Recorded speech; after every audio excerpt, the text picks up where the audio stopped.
Okay, to be able to add fractions, algebraic or just 2/3 plus 5/7, we have to be able to find a common denominator. Well, a common denominator is found by finding the least common multiple. So we're going to look at an example, and we're going to first do this example with just like menus. So let's say that my favorite meal is, I would say, fried chicken, mashed potatoes,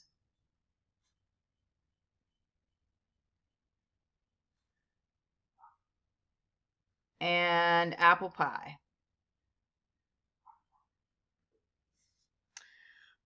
My, let's see, my husband's favorite meal is fried chicken,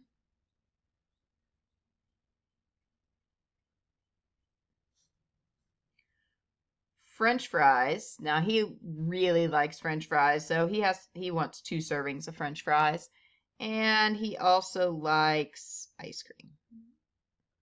So when I want to figure out what meal would be perfect for both of us. I am a chef and I'm trying to prepare that. So my least common meal, the thing that I have to make sure that I offer, is I need to make sure, well, I have fried chicken in common. So if I offer 1 serving of fried chicken to each person, we would both be happy. Now I need some mashed potatoes. Okay, that takes care of Jody's mashed potatoes. And I need 2 servings of French fries. So I need to offer 2 servings of French fries, and that takes care of her husband. And then I need to offer apple pie, and I need to offer ice cream. So if I have this available to every person, then every person will have their favorite meal available to them. So now let's think about this in terms of numbers. If I am looking for a common multiple between 12 and 140, now I'm going to show you this using the prime factorization because that's what we're going to need to do for our algebra examples. So we want to go ahead and write out all of the factors of 12 and 140. So pause your video and go ahead and write out all of those factors and then come back. All right, so for this number example, my factors of 12 are 2, 2, and 3. 4 times 3. And 140 would be 2 times 30, or 4 times 35 would give me 140. So we are going to our first step is to do the prime factorization.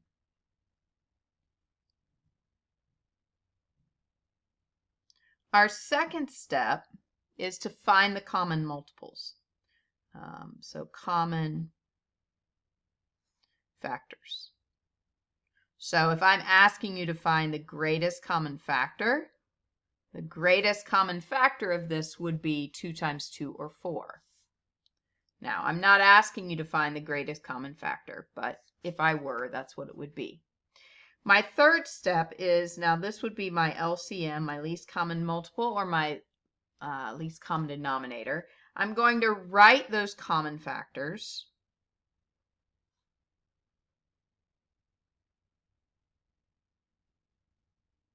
Those are my circled factors. And then I'm going to look and see what I'm left with. Well, I need a 3. So I'm going to add in a 3, I need a 5, and I need a 7. And then fill in leftover factors. All right.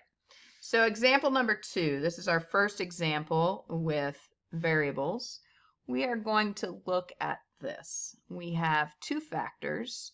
We have, actually we have 3 factors. We have x squared minus 2x minus 3.